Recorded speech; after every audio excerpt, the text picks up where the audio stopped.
짐승 중에 사람을 잘 따르는 짐승이 있습니다. 무엇이죠? 네, 개입니다. 개, 강아지. 그래서 오늘날 많은 사람들이 애완견으로 이 강아지를 키웁니다. 여러분, 백구를 아십니까?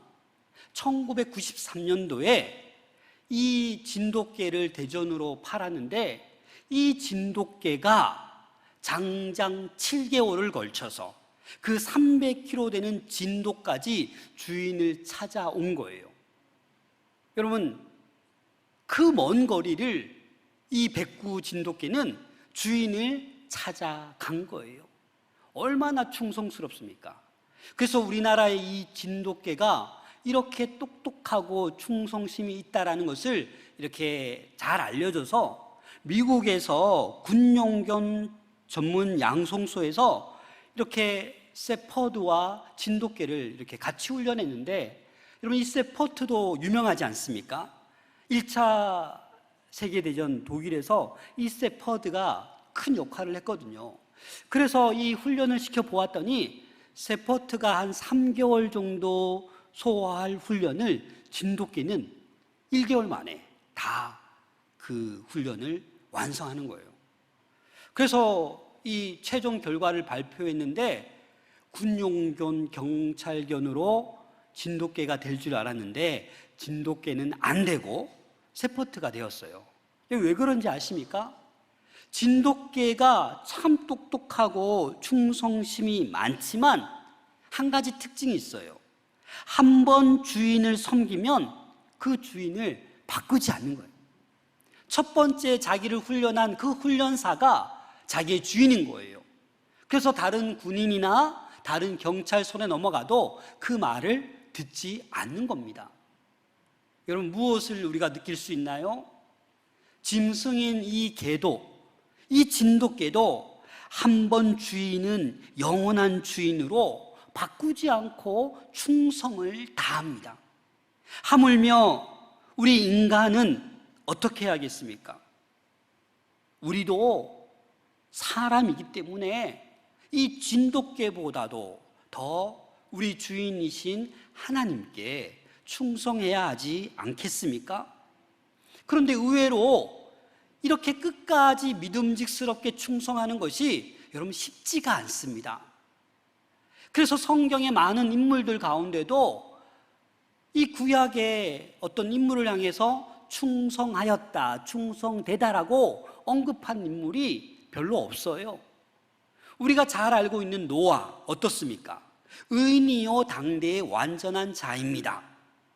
노아의 홍수 이후에 하나님께서 생육하고 번성하라, 아담에게 했던 그 축복을 해주셨어요. 그런데 노아가 이 홍수 이후에 농사를 짓고 포도나무를 키우다가 어떤 실수를 했습니까? 포도주를 마시고 취해서 벌거벗어서 부끄러움을 당하지 않습니까? 믿음의 조상 아브라함은 어떻습니까? 우리가 알듯이 아브라함은 믿음의 조상입니다. 그런데 가만히 보면 창세기 12장에 보면 이 기근이 나와서 애굽으로 가는데 이 바로 왕을 만나서 자기 아내 사라를 뭐라고 속입니까? 누이라고 속입니다. 또 20장에 가서도 한 번이 아니에요. 2번씩이나 아비멜렉 앞에서도 자기 아내를 뭐라고 속여요? 누이라고 속입니다. 믿음의 조상 아브라함이지만 그 아내에게 있어서는 이 남편이 뭐예요? 변질자죠. 변절자죠. 아내를 배신한 거죠. 아직 당해보지도 않았는데 어떻게 자기 아내를 누이라고 속입니까? 그렇지 않습니까? 그래서 우리가 성경의 인물 가운데 참 대단한 인물들도 끝까지 이렇게 충성하는 모습을 찾아보기가 쉽지 않습니다.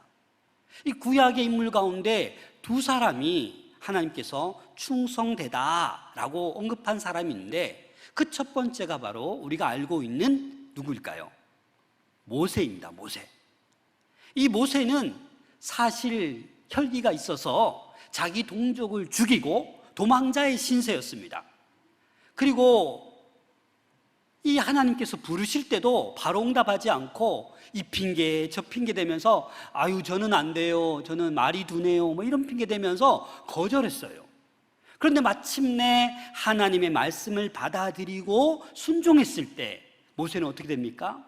그의 삶이 변화되어서 40년간 이스라엘 백성을 출애굽시키고 홍해를 건너고 마라의 쓴물을 단물로 바꾸고, 그렇지 않습니까? 그 놀라운 일들을 행한 것이 바로 모세인 것입니다. 그래서 우리는 이 모세를 통하여 우리 하나님께서 하시는 말씀을 살펴보면 민수기 12장 7절입니다. 함께 읽겠습니다. 시작. 내 종 모세와는 그렇지 아니하니 그는 내 온 집에 충성함이라. 하나님께서 모세를 이렇게 말하는 거예요. 이 모세는 충성한 사람이다. 모세는 내가 너와 함께하리라는 그 하나님의 말씀을 믿고 그렇게 순종한 거예요.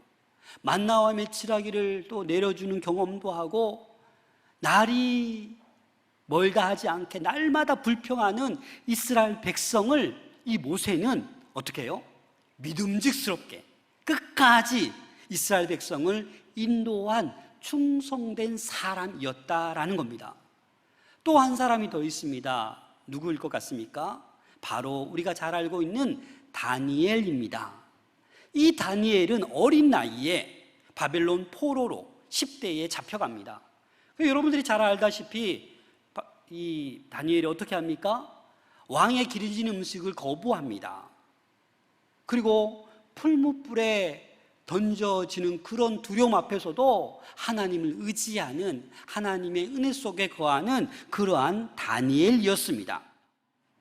그러면 우리는 왜 이 충성의 열매를 맺어야 하는 걸까요? 왜 이 열매를 안 맺고 살아갈 수 없고 왜 이 열매를 맺어야 하는 걸까요?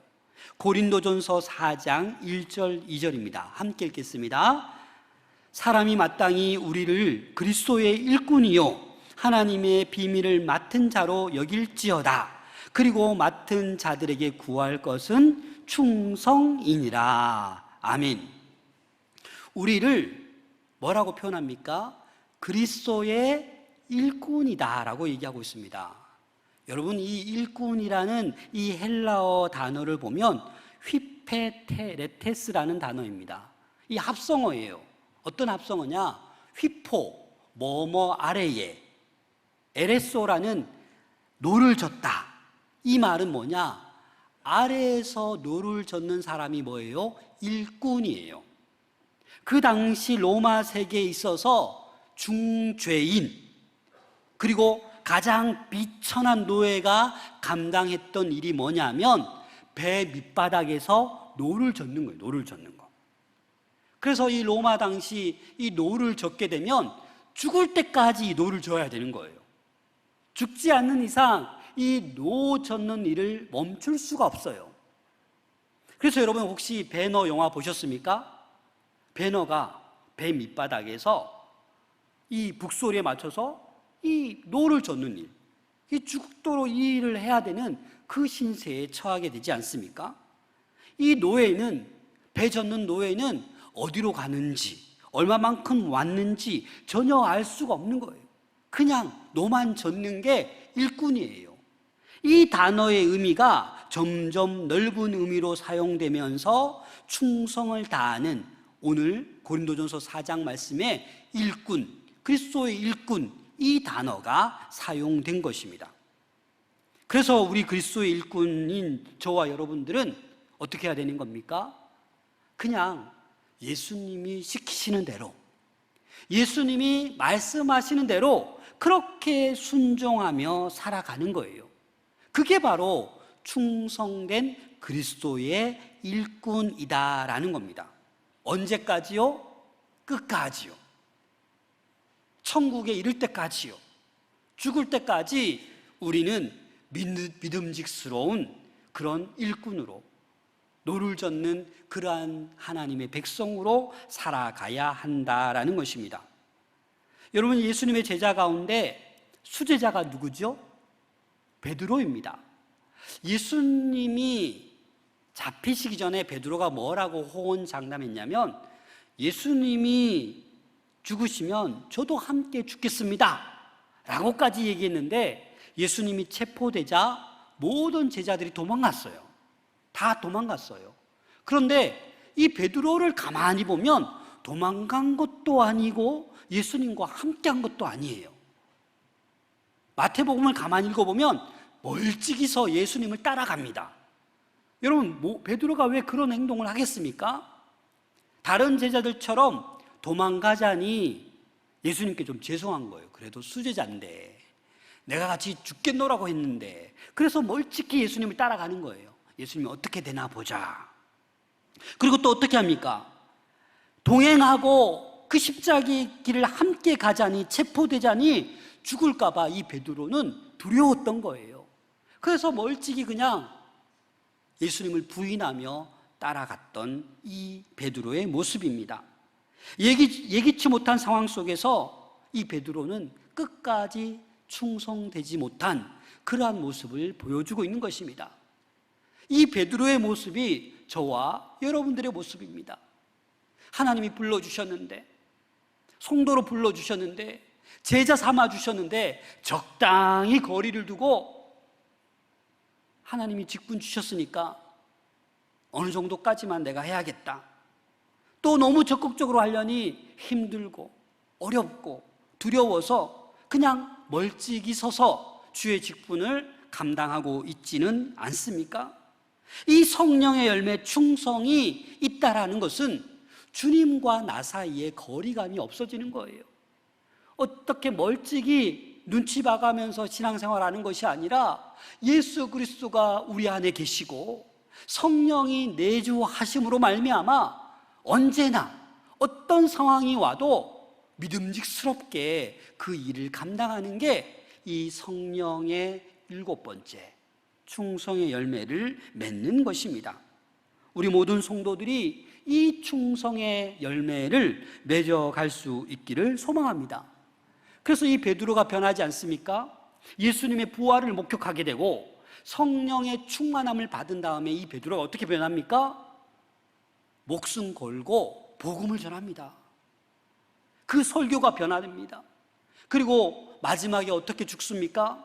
예수님이 십자가에 처형되어 있는데 나도 십자가에 처형되어 죽지만 거꾸로 십자가에 못 박혀 죽게 되는 이 베드로를 우리는 알고 있습니다. 사랑하는 여러분, 우리는 끝까지 믿을만한, 신뢰할 수 있는 그런 주님의 백성이 되어야 되는 줄로 믿습니다. 그래서 예수님께서도 비유의 말씀을 하십니다. 마태복음 25장 14절로 30절에 보면 예수님께서 이 달란트 비유를 해주십니다. 주인이 타국을 떠날 때 종 3명을 불러 모으지 않습니까? 한 사람에게는 금 5달란트, 또 한 사람에게는 2달란트, 한 사람에게는 1달란트를 맡겨주십니다. 여러분, 왜 이렇게 다르게 맡기시죠? 그냥 똑같이 공평하게 주실 수도 있는데 왜 다르게 주셨을까요? 마태복음 25장 15절입니다. 함께 읽겠습니다. 시작. 각각 그 재능대로 한 사람에게는 금 5달란트를, 한 사람에게는 2달란트를, 한 사람에게는 1달란트를 주고 떠났더니 어떻게 줬다고요? 각각의 재능대로 주신 거예요, 여러분. 다 이유가 있고 다 계획이 있는 거예요. 그 사람의 분량에 따라서 5달란트, 2달란트, 1달란트 준 거예요. 여러분, 이 금 1달란트 은이 아닙니다. 금입니다. 이 금 1달란트가 어떤 학자에 의하면 사람의 흉상 크기만 하다. 어마어마하게 크지 않습니까? 그래서 이 금 1달란트는 적은 돈이 아닙니다. 은 1달란트가 600데나리온인데 이 금 1달란트는 은의 10배니까 6,000데나리온. 굳이 돈으로 환산하자면 1달란트가 거의 6억에 가까운 돈이에요. 어마어마한 돈입니다. 그런데 왜 이 1달란트 받은 이 사람은 나중에 주인이 돌아왔을 때 땅에 묻었던 그대로 1달란트를 보여줬을 때 주인이 뭐라고 책망합니까? 이 악하고 게으른 종아. 반면에 5달란트, 2달란트 받은 자는 어떻게 합니까? 갑절로 남겨서 어떻게 하나님께 주인에게 칭찬받습니까? 마태복음 25장 21절입니다. 함께 읽겠습니다. 시작.